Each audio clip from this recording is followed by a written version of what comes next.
اعوذ باللہ من الشیطان الرجیم بسم اللہ الرحمن الرحیم۔ نبوت مل جانے کے بعد 9 برس تک نبی اکرم صلی اللہ علیہ وسلم مکہ مکرمہ میں تبلیغ فرماتے رہے اور قوم کی ہدایت اور اصلاح کی کوشش فرماتے رہے، لیکن تھوڑی سی جماعت کے سوا جو مسلمان ہو گئی تھی اور تھوڑے سے ایسے لوگوں کے علاوہ جو باوجود مسلمان نہ ہونے کے آپ کی مدد کرتے تھے۔ اکثر کفار مکہ آپ صلی اللہ علیہ وسلم اور آپ کے صحابہ رضوان اللہ اجمعین کو ہر طرح کی تکلیفیں پہنچاتے تھے، مذاق اڑاتے تھے اور جو ہو سکتا تھا اس سے درگزر نہ کرتے تھے۔ حضور صلی اللہ علیہ وسلم کے چچا ابو طالب بھی انہی نیک دل لوگوں میں تھے جو باوجود مسلمان نہ ہونے کے حضور صلی اللہ علیہ وسلم کی ہر قسم کی مدد فرماتے تھے۔ 10ویں سال میں جب ابو طالب کا بھی انتقال ہو گیا تو کافروں کو اور بھی ہر طرح کھلے مہار اسلام سے روکنے اور مسلمانوں کو تکلیف پہنچانے کا موقع ملا۔ حضور اقدس صلی اللہ علیہ وسلم اس خیال سے طائف تشریف لے گئے کہ وہاں قبیلہ ثقف کی بڑی جماعت ہے، اگر وہ قبیلہ مسلمان ہو جائے تو مسلمانوں کو ان تکلیفوں سے نجات ملے اور دین کے پھیلنے کی بنیاد پڑ جائے۔ وہاں پہنچ کر قبیلہ کے 3 سرداروں سے جو بڑے درجے کے سمجھے جاتے تھے گفتگو فرمائی اور اللہ کے دین کی طرف بلایا اور اللہ کے رسول کی یعنی اپنی مدد کی طرف متوجہ کیا، مگر ان لوگوں نے بجائے اس کے کہ دین کی بات کو قبول کرتے یا کم از کم عرب کی مشہور مہمان نوازی کے لحاظ سے ایک نووارد مہمان کی خاطر بدارت کرتے، صاف جواب دے دیا اور نہایت بے رخی اور بد اخلاقی سے پیش آئے۔ ان لوگوں نے یہ بھی گوارا نہ کیا کہ آپ یہاں قیام فرما لیں۔ جن لوگوں کو سردار سمجھ کر بات کی تھی کہ وہ شریف ہوں گے اور مہذب گفتگو کریں گے، ان میں سے ایک شخص بولا کہ او ہو، آپ ہی کو اللہ نے نبی بنا کر بھیجا ہے۔ دوسرا بولا کہ اللہ کو تمہارے سوا کوئی اور ملتا ہی نہیں تھا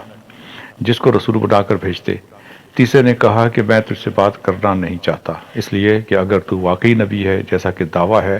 تو تیری بات سے انکار کر دینا مصیبت سے خالی نہیں، اور اگر جھوٹ ہے تو میں ایسے شخص سے بات کرنا نہیں چاہتا۔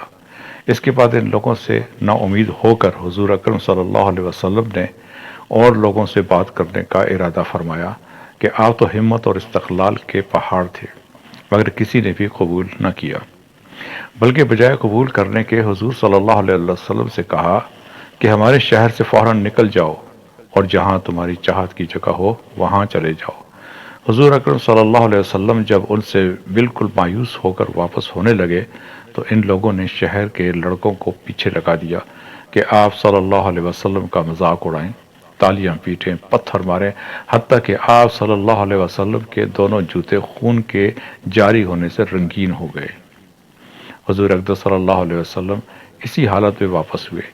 جب راستہ میں ایک جگہ ان شریروں سے اطمینان ہوا تو حضور صلی اللہ علیہ وسلم نے یہ دعا مانگی، اے اللہ، تجھی سے شکایت کرتا ہوں میں اپنی کمزوری اور بے کسی کی اور لوگوں میں ذلت اور رسوائی کی۔ اے ارحم الراحمین، تو ہی ضعفاء کا رب ہے اور تو ہی میرا پروردگار ہے،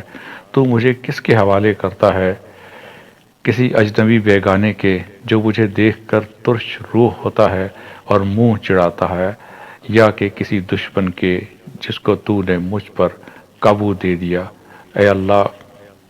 اگر تو مجھ سے ناراض نہیں ہے تو مجھے کسی کی بھی پرواہ نہیں ہے، تیری حفاظت مجھے کافی ہے۔ میں تیرے چہرے کے اس نور کے طفیل جس سے تمام اندھیریاں روشن ہو گئیں اور جس سے دنیا اور آخرت کے سارے کام درست ہو جاتے ہیں، اس بات سے پناہ مانگتا ہوں کہ مجھ پر تیرا غصہ ہو یا مجھ سے ناراض ہو۔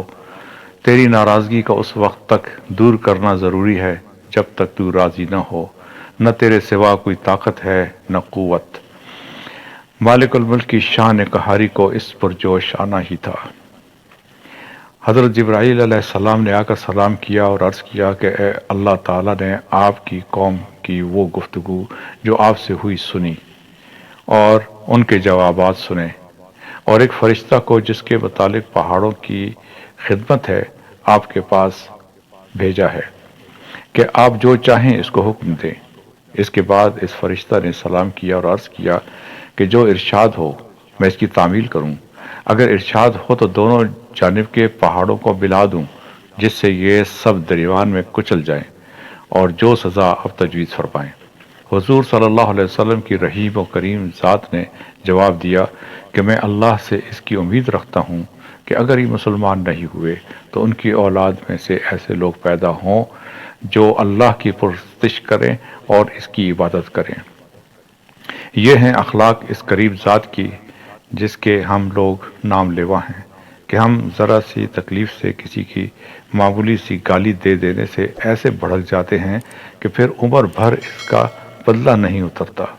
ظلم پر ظلم اس پر کرتے رہتے ہیں اور دعویٰ کرتے ہیں اپنے محمدی ہونے کا، نبی کے پیرو بننے کا۔ نبی کریم صلی اللہ علیہ وسلم اتنی سخت تکلیف اور مشقت اٹھانے کے باوجود نہ بددعا فرماتے ہیں اور نہ کوئی بدلہ لیتے ہیں۔ اللہ سبحانہ و تعالی ہمیں کہنے اور سننے سے زیادہ عمل کی توفیق عطا فرمائے، آمین۔